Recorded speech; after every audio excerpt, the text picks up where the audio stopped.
Hello कोई शोभा प्यारा सुर मचाऊं नाम के हीरे मोती मैं बिखरा हूँ गली गली ले लो रे कोई राम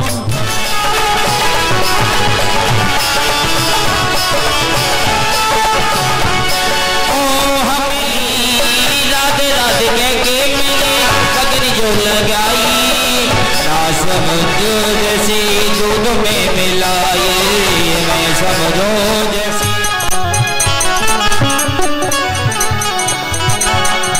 न खाने की न पीने की न गाने की न पीने की न मरने की न जीने की। वृंदावन बिहारी लाल की। आइए सभी भक्त अपने स्थान पे खड़े हो जाएंगे।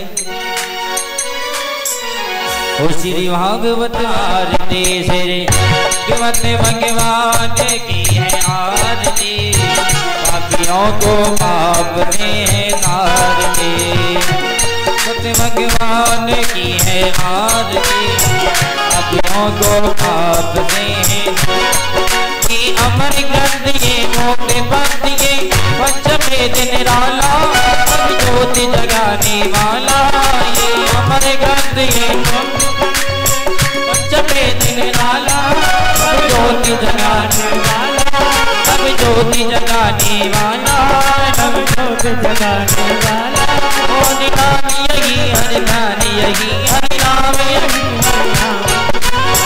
में मांगी आरती अभियों को पापते हैं तारते भगवान की है आरती अभियों को पापते हैं तारते।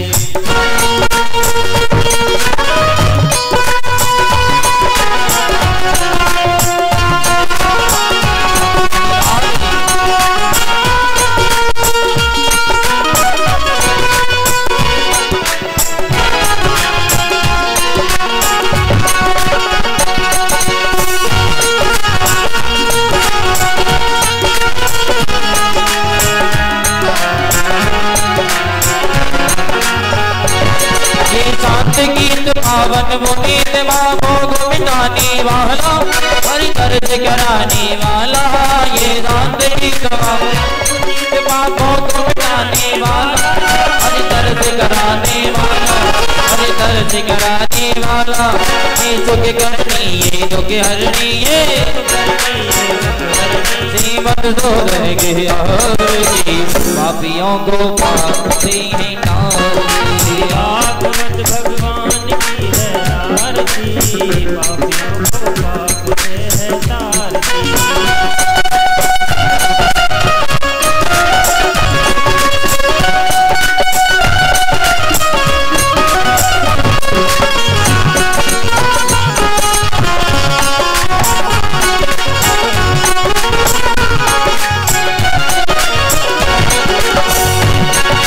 मधुर बोल जगबंद गोल सन्मार्ग बताने वाला बिगड़ी को बनाने वाला मधुर बोल जगबंद गोल सन्मार्ग बताने वाला बिगड़ी को बनाने वाला बिगड़ी को बनाने वाला श्री राम यही घनश्याम यही राम यही श्री राम यही घनश्याम यही श्री राम यही घनश्याम सबके सीधे हाथ मेरे साथ गाएंगे। श्री भागवत भगवान की है आरती पापियों को पापती है तारती श्री भागवत भगवान की है आरती पापियों को पापते है तारती करोड़ि गौरव गरुड़ा विदारम लंकार धारम बुलेन्द्रारम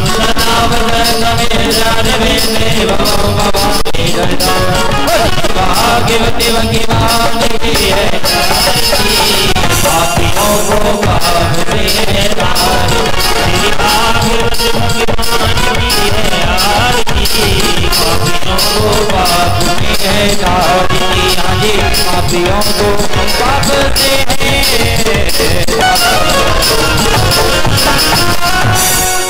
ओम जानती जानती पृथ्वी जानती वृंदावन में हरि नाम लेके कुल बस्ती मैया की कुल व्यास जी महाराज की ओए सदगुरुदेव भगवान की होली भक्त और पश्यन्ति सेता स्वान्तस्तमी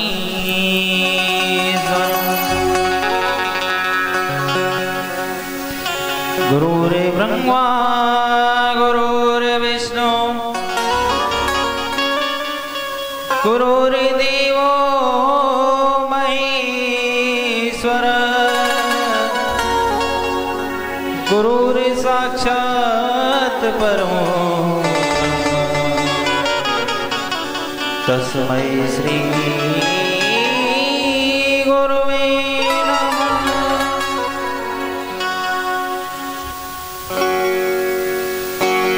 नारायणो नमस्कृत्य नरो चैव नरोत्तमः देवीं सरस्वतीं व्यासं ततो जयमुदीरये।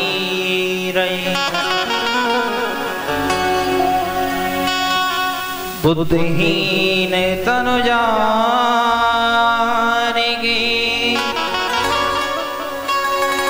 सुमिरो पवन कुमार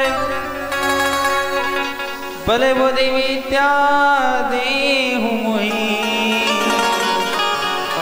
हरु कलेश विकार। सिया राम मैं सब जग जानी करम प्रणाम जोर जोग पानी। हरि राम राम राम हरे हरे हरे कृष्ण कृष्ण कृष्ण हरे परंपरा। अगली ईश्वर कारण करुणा प्रणा भक्तवांछा कल्पतरु तनिंदित पुनिंदित पीतांबरधारी श्री बांके बिहारी लाल के चरणों में इस दास का नमन। लाडली रसवानंदनी आनंद कंदनी श्री राधा रानी के चरणों में इस दास का नमन। भगवान शंकर के धाम में माता कात्यायनी के धाम में विराजमान होकर के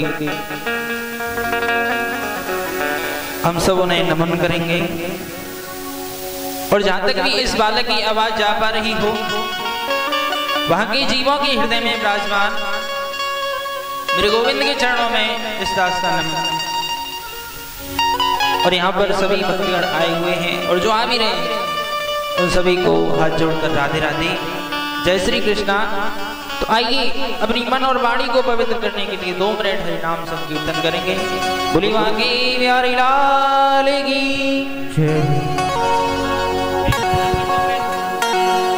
कि गजब की बांसुरी है वृंदावन बसैया के आई हो तेरी मुरली की धुन सुनने मैं बरसा ऐसे आई हो तेरी मुरली की धुन सुनने मैं बरसा ऐसे आई हो।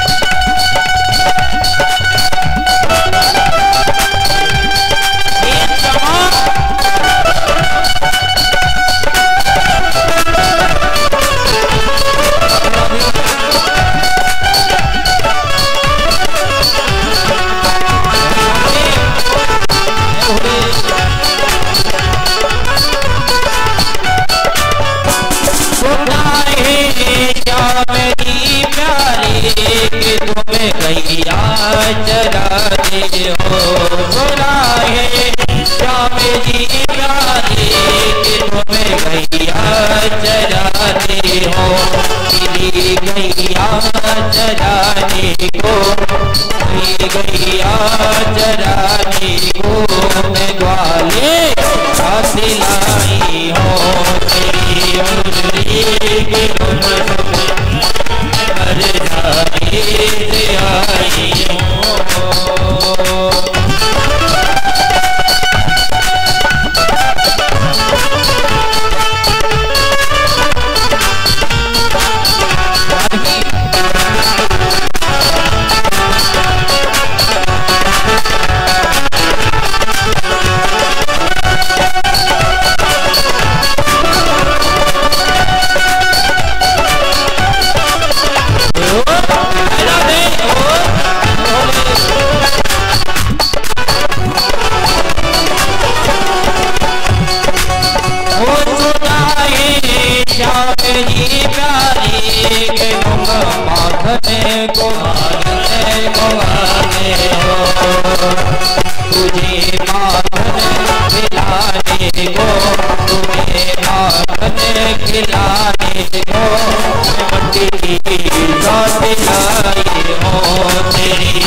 प्रारंभ होने के लिए जा रही है।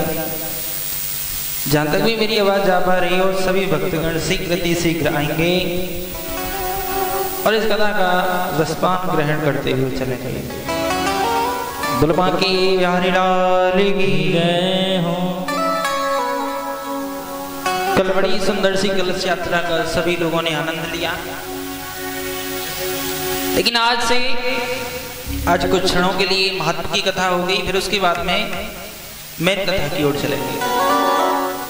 मैंने बताया कि 88,000 ऋषि आए हैं और आकर के नैमिषारण्य क्षेत्र में विराजमान हुए हैं और सूत जी महाराज से कह देंगे कुछ ऐसा सुनाइए, ऐसा सुनाइए।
सूत जी महाराज कहते हैं कि ऐसी कथा आप सभी लोगों को श्रवण कराऊंगा। ये कथा एक बार सुखदेव जी ने राजा परीक्षित को श्रवण कराई। जो सनत कुमारों ने नारद जी को कथा सुनाई है, पहले उसी कथा को सुनाइए। बोले ठीक है, उसी को सुनाता हूं।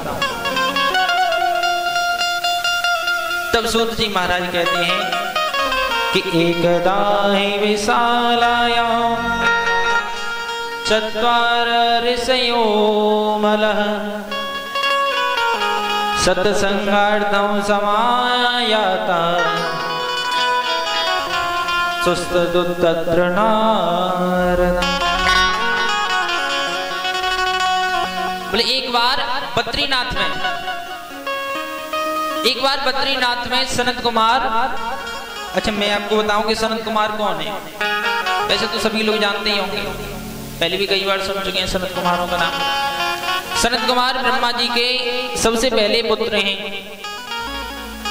मानस पुत्र जिन्हें कहा गया है, मानस पुत्र। सनक, सनंदन, सनातन और सनत कुमार, ये चार पुत्र हैं। और ये चारों पुत्रों की आयु तब की है जब से ब्रह्मा जी ने सृष्टि की रचना की है। इतनी बड़ी है ये कि इनकी आयु का अनुमान लगाया नहीं जा सकता है। लेकिन इनका जो शरीर है वो ऐसा लगता है कि 5 वर्ष का है। कोई 5 वर्ष का बालक हो और वो चल करके आ रहा है। ये 4 पुत्र हैं, 5-5 वर्ष के दिखते हैं। भजन करते रहते हैं निरंतर। भजन करते करते इनकी आयु कभी बढ़ती ही नहीं है, शरीर कभी बढ़ता ही नहीं है, बच्चे के स्वरूप में रहते हैं। सनत कुमार बद्रीनाथ में आते हैं और जैसे ही बद्रीनाथ में आए हैं तो आने के बाद में नारद जी इनसे टकराए। और जैसे ही नारद जी का टकराना हुआ, बोले नारद कि कथं रोदसी विप्रतो काते चिंतावलीयसी। बोले नारद जी, आप तो हमेशा खुश नजर दिखाई देती हैं, लेकिन आप इतनी आज उदास क्यों हैं और इतनी जल्दी में कहां जा रहे हैं? बोले आप ही को तो ढूंढ रहा था। बोले हमें क्या? हाँ। बोले क्या बात है?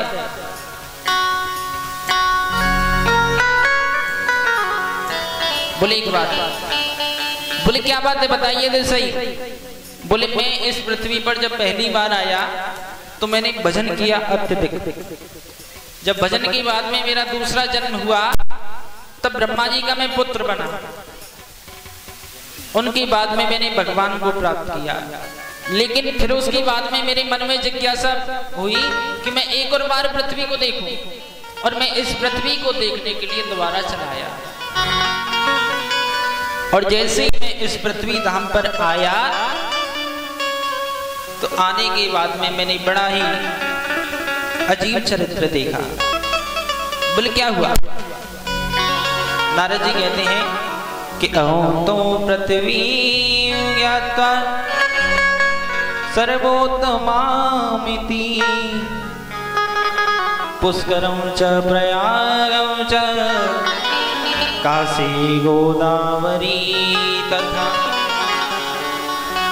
नारद जी कहते हैं कि मैं पृथ्वी को शुद्ध मान करके, पवित्र मान करके आया। और आने के बाद में मैंने देखा, मैं पुष्कर गया, प्रयाग गया, काशी गया, गोदावरी गया, मैं जगह जगह भटका, लेकिन मुझे शांति नहीं मिली। बोले शांति के? हाँ, मुझे शांति की प्राप्ति नहीं हुई, इसीलिए मैं यहां से चल करके वृंदावन धाम पहुंच गया। और वृंदावन में मैं जैसे ही पहुंचा, पहुंचने के बाद में बड़ा ही अजीब चरित्र,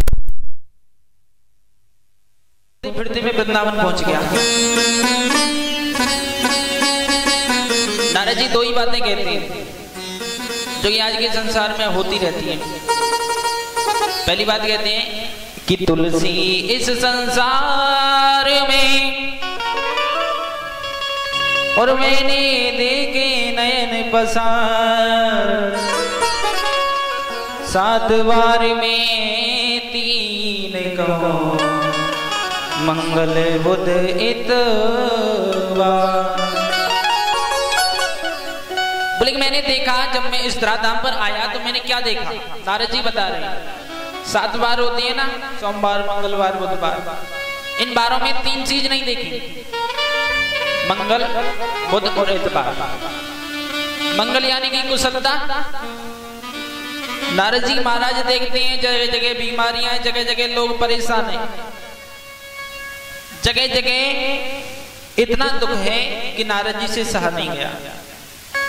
बोले दुख, आपने दुख देखा? बोले हाँ मैंने दुख देखा। और नारद जी कहते भी हैं कि कोई तन दुखी तो कोई मन दुखी, और कोई धन बिने रही उदास, थोड़ी थोड़ी सब दुखी और सुखी राम के नाम। बोले अच्छा कि हाँ। बोले कोई तो तन से दुखी है, कोई मन से दुखी है। बोले तन से कैसे? बोले तरह तरह की बीमारियां आ गई हैं, कोई भी पता नहीं चल पा रहा है। बोले कोई मन से दुखी है। बोले मन से कैसे? बोले मन से ऐसे कि हजारों की संपत्ति है, करोड़ों की संपत्ति है, लेकिन उस संपत्ति को संभालने वाला कोई नहीं है। इतना पैसा है कि अब चिंता होने लगी है कि मेरे मर जाने के बाद में इस पैसे का क्या होगा। कोई संतान नहीं है तो मन से ऐसे दुखी हो गए। कोई धन से दुखी है, किसी के पास में धन नहीं है, धन न होने के कारण बड़ा ही उदास रहता है। और ज्यादातर लोग तो बिना धन के ही परेशान है। सब विपदा धन की है, जहां देखो वहां धन। आज नारद जी महाराज आगे चले और आगे चल करके वृंदावन पहुंच गए। और यहीं से श्रीमद् भागवत कथा की थोड़ी सी झलक हमें मिलती है। नारद जी महाराज जैसे ही वृंदावन में पहुंचे तो जाने के बाद में देखा कि बड़ी नारियों की लाइन लगी हुई है, और उस लाइन में बड़ी बड़ी स्त्रियां और एक स्त्री के लिए पंखा हिला रही हैं। अच्छा, जब इतनी अच्छी अच्छी सुंदर स्त्रियां किसी के लिए पंखा हिला रही हैं तो कोई बड़ी ऊंची स्त्री होगी। तो नारद जी ने समझा कि यहाँ पर स्त्रियों का मामला है, संतों का क्या कार्य है, तो लौट टिकट जाने लगे। तब उस स्त्री ने कहा है कि भो साधु चरणो तिष्ठः और मच्चिन्तामपि नाशया, दर्शनो तव लोकस्य सर्वथा गहनो परम। बोले अरे अरे साधु बाबा, आप कहां पर जा रहे हैं? और आप जैसे संतों के दर्शन तो तब जा करके होते हैं जब जन्म जन्मांतर के पुण्यदय हो जाते हैं। बोले अच्छा कि हाँ, रुकिए मेरी चिंता का नाश कर दीजिए। बोले ठीक है, क्या चिंता है आपकी और आप हैं कौन? तो बोली अहम भक्ति रीति ख्याता इमो में तनियो मतो, ज्ञान वैराग्य ना मानव काल योगी निर्जरो। बोले मैं भक्ति हूँ। बोले फिर आप भक्ति हैं? बोले हाँ। और ये 2 वृद्ध पुरुष? अच्छा, ऐसा है कि जो स्त्री हैं उनकी गोद में 2 वृद्ध पुरुष हैं, बूढ़े हो चुके हैं। ऐसा लग रहा है कि इनमें जान नहीं है, लेकिन जान है उनमें। बोले ये कौन है? ये 2 वृद्ध पुरुष हैं, ज्ञान और वैराग्य। बोले भक्ति के तो 2 पुत्र हैं, ज्ञान और वैराग्य। आप तो इतनी नवयुवती लगती हैं, लेकिन आपके पुत्र इतने वृद्ध कैसे हो सकते हैं? मजाक कर रही हैं शायद आप हमसे। बोले नहीं नहीं, इसमें भी एक कारण है। क्वचित क्वचित महाराष्ट्र गुर्जरी जीर्णता। जब मैं इस संसार में आई तो भगवान ने सबसे पहले मुझे गुजरात में भेजा। गुजरात में मेरा जन्म हुआ तो मैं धीरे धीरे चल करके महाराष्ट्र तक पहुंची। वहां पर भक्ति नहीं थी, तो भक्ति का जो बल था, प्रबल था, वो कम हो गया। और कम होने के कारण वो वृद्ध हो गई। ज्ञान भी वृद्ध हो गया, वैराग्य भी वृद्ध हो गया। लेकिन भक्ति देवी ने सुना था कि कोई वृंदावन धाम भी है, और आज भक्ति देवी अपने ज्ञान वैराग्य के पुत्रों के साथ में वृंदावन में आई है। और जैसे ही वृंदावन में आई तो भक्ति देवी तो नवयुवती हो गई, क्योंकि वृंदावन में इतनी भक्ति है, इतनी ज्यादा भक्ति है कि बहुत ज्यादा। भक्ति देवी तो नवयुवती हो जाती है, लेकिन उनके जो दो पुत्र थे ज्ञान और वैराग्य, ध्यान दीजिएगा, जब तक भागवत जी नहीं आई तब तक वृंदावन में ज्ञान और वैराग्य तो था ही नहीं।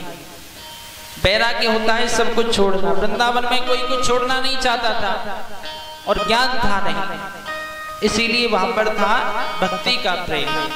ज्ञान और वैराग्य दोनों ही नहीं बढ़े, तब नारद जी ने प्रयास किया, पुराण पढ़े, गीता पढ़ी, लेकिन कोई फायदा नहीं हुआ।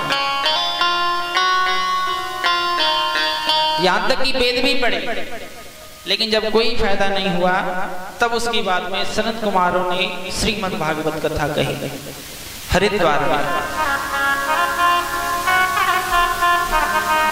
एक बात मैं आपको बताऊं, जैसे जैसे कथा संपूर्ण होती है वैसे वैसे ज्ञान और वैराग्य नवयुवक हो जाते हैं, और जैसे ही नवयुवक हुए हैं बड़ा ही आनंद लिया है। यहाँ पर नारद जी कहते हैं, भगवान एक बात बताइए कि इस कथा को सुनने से जितने लोग ही डरते हैं या मरे हुए भी डर जाते हैं। बोले कैसे, समझे नहीं हम, समझाइए। तब संत कुमारों ने कहा है कि ये मानवा पाप कृतस्तु सर्वदा सदाचार रता विमार्ग का क्रोधाग्निदग्धा कुटिलाश्च कामिनः सप्ताह यज्ञेन कलो पुनन्ति।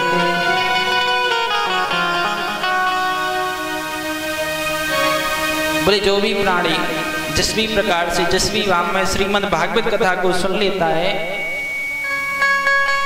जैसा भी जीव, अच्छा प्राणी भी नहीं कहा है यहाँ पे, जैसा भी जीव जैसे भी भाव से उस कथा को श्रवण पान कर लेता है उसे बड़ा ही आनंद आता है,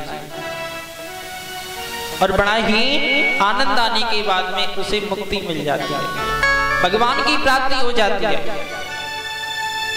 बोले ऐसे नहीं मानेंगे, बोले तो कैसे मानोगे कि दृष्टांत दीजिए। सबसे बड़ी दिक्कत ये है कि आजकल लोग मानते नहीं है, और मेरी बात तो बहुत कम मानते हैं। सबसे अच्छी बात या बुरी कहीं ऐसे कह सकते हैं, लेकिन बोले दृष्टांत देकर के बताइए। बोले ठीक है बताता हूँ। तो यहाँ पर आती है धुंधकारी की कथा कि तुंगभद्रा तटे पूर्वं भूतपतनोत्तमः यत्र वर्णा स्वधर्मेण सत्य सत्य। कोई नहीं होता, और जिसके पास में कुछ नहीं है उसके पास में अनगिनत संभालने वाले होते हैं। उनके एक पास पड़ोस की बहन थी, बोले इसके पास में कई संतानें हैं, बोले अब की जो संतान होगी इसे मैं ले लूंगी और इस फल को मैं अपनी गाय को खिला दूंगी। ऐसा ही हुआ। 6 महीने बाद आदिदेव जी के घर पर बधाइयां बजने लगी, ढोल बजने लगे, नगाड़े बजने लगे। बोले पुत्र हुआ है आपके, बड़ा ही आनंद लिया। और आदिदेव जी ने आनंद लेने के बाद में सबका देखिए बधाइयां दी। और जैसे ही सुबह सुबह जैसे गाय को चारा डालने के लिए सभी जाते हैं, 3 महीने बाद जैसे ही गाय को चारा डालने के लिए गए तो गाय ने भी एक पुत्र को जन्म दिया। पुत्र को जन्म दिया है, इसका पूरा शरीर मनुष्य का है, लेकिन जो कान है वो गाय के। आदिदेव जी ने हाथ में उठाया, बोले कि अरे ये तो गोकर्ण है। बोले गोकर्ण जी महाराज की जय हो। बोले ये तो गोकर्ण है। धुंधली ने अपने पुत्र का नाम धुंधकारी रखा।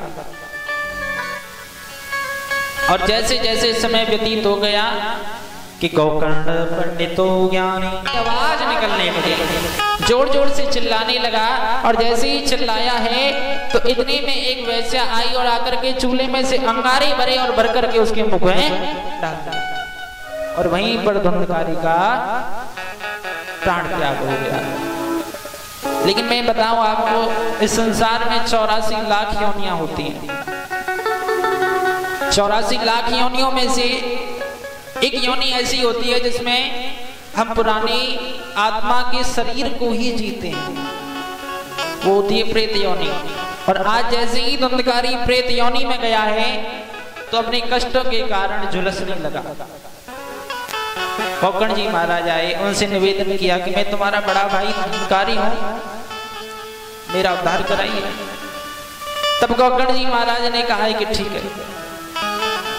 कोकण जी महाराज के आदेश को पाकर के सुबह सुबह श्रीमद् भागवत कथा का प्रायोजन रखा गया है। सूर्यदेव भगवान ने बताया कि भागवत कथा कीजिए तो तुम्हारे भाई को मुक्ति मिलेगी। बोले ठीक है। तो पास में ही बांसों का बन था, उसमें जाकर के धुंधकारी विराजमान हो गया। सुंदर सुंदर सी बहती धारा है और बड़ी ठंडी ठंडी हवा चल रही है, बड़ी ठंडी ठंडी हवा है। लेकिन समस्या एक है, जैसे ही धुंधकारी आकर के विराजमान होता है आसन पर तो उड़ करके चला जाता है। इसीलिए बांस की एक ग्रंथि में विराजमान हो गया और जैसे ही ग्रंथि में विराजमान हुआ है,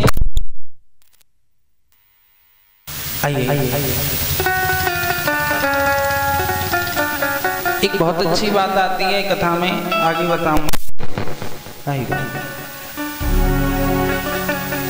एक बड़ी अच्छी बात आएगी, आगे बताऊंगा। पहले धुंधकारी की कथा को संपूर्ण करेंगे। धुंधकारी वहां पर सभी गांव के लोग आए, उत्तम नगर के, वो विराजमान है। जैसे नईवास में विराजमान है ना, ऐसे ही वहां पर विराजमान है। कथा प्रारंभ हुई, पहला दिवस संपूर्ण हुआ। पहला दिवस संपूर्ण हुआ तो पहले दिन की कथा जैसे ही संपूर्ण होती है तो पहली ग्रंथि, बांस में 7 ग्रंथियां थी, बांस की पहली ग्रंथि फट जाती है। दूसरे दिन की कथा हुई तो दूसरी ग्रंथि, तीसरे दिन की तो तीसरी ग्रंथि, चौथे दिन की तो चतुर्थ ग्रंथि। काफी टाइम हो गया और जैसे ही 7 दिन की कथा संपूर्ण हुई है तो उस बांस को चीर करके उसमें से देव स्वरूप धुंधकारी प्रकट हुआ और जोर से जयकारा लगाया, बोलो श्रीमद् भागवत महापुराण की जय हो, बांके बिहारी लाल की जय, जय श्री। धुंधकारी बोला, भैया आपकी इस श्रीमद् भागवत कथा से मेरी मुक्ति हो गई। इतने में कुछ पूछते कोकण जी महाराज, उससे विचार करते, कुछ विमर्श करते, देखा कि एक विमान आ रहा है उड़ता हुआ और वो जो विमान है बड़ा ही सुंदर है, उसमें 4-4 हाथ वाले लोग बैठे। धुंधकारी को इशारा किया कि आ जाओ, तो धुंधकारी की ओर वो चला गया। धुंधकारी वहां पर पहुंचा है और पहुंचने के बाद में विमान में बिठाए। तब कोकण जी महाराज ने बोला रुके, तो वहां पर वो लोग रुके। कोकण जी बोले इसे कहां ले जा रहे? बोले इसने मन लगा करके श्रीमद् भागवत कथा सुनी है, इसीलिए इसे लेकर के जा रहे हैं। मुक्ति हो गई इसकी, भगवान की धाम में रहेगा, वैकुंठ धाम। बोले ठीक है, लेकिन एक बात बताओ भैया कि यहाँ पे जितने भी लोग बैठे हैं, गांव के लोग बैठे हैं, इन्होंने भी श्रीमद् भागवत कथा सुनी और मैंने तो साक्षात श्रीमद् भागवत कथा कही, तो फिर इन्हें मुक्ति क्यों नहीं मिली? बोले कारण सीधा है, इन्होंने मन लगा करके कथा नहीं सुनी। अरे इनका तो ध्यान धुंधकारी की ओर था कि कब ये बांस फटेगा और इसमें से कुछ निकलेगा। बहुत से लोग तो इसी इंतजार में थे कि धुंधकारी के दर्शन होंगे। बोले ठीक है, कोई बात नहीं। कोकण जी महाराज ने श्रावण मास के महीने में दोबारा से श्रीमद् भागवत कथा कही और जैसे ही श्रीमद् भागवत कथा कही, कहने के बाद में सबसे कह दिया, जितने भी जीव जंतु, सर्प, कौए, पशु इत्यादि जितने भी थे सबसे कह दिया। संत थे भाई, संत होने के कारण सबसे कह दिया कि जो मन लगा करके श्रीमद् भागवत कथा सुनेगा उसके लिए एक विमान आएगा। और जैसे ही 7 दिन की कथा संपूर्ण होती है तो सभी जीवों के लिए एक एक विमान आया और कोकण जी के लिए एक मोतियों से सुसज्जित एक विमान आया और उसमें कोकण जी महाराज विराजमान हुए और उन्हें लेकर के चले गए। और जैसे ही वहां पर पहुंचे तो पहुंचने के बाद में भगवान ने उन्हें गले लगाया, बोले कोकण तू तो मेरा स्वरूप हो गया रे।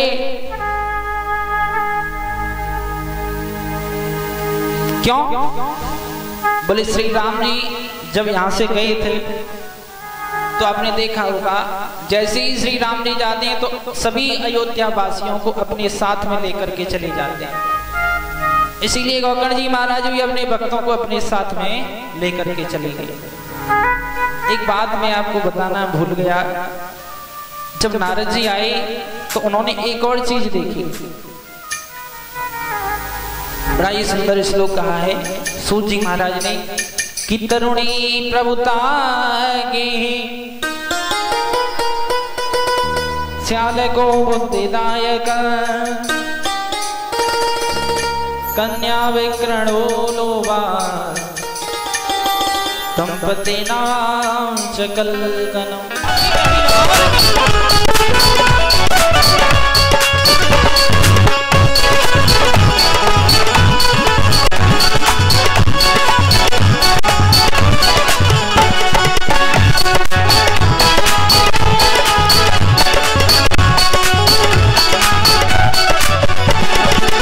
जगी सो प्यारी है ये, जगी सो प्यारी है ये, जगी सो प्यारी है ये, जगी सो प्यारी हो बाबा के घरे हो तो प्यारी लागे बरसाने की गले, हो तो प्यारी लागे बरसाने की गले।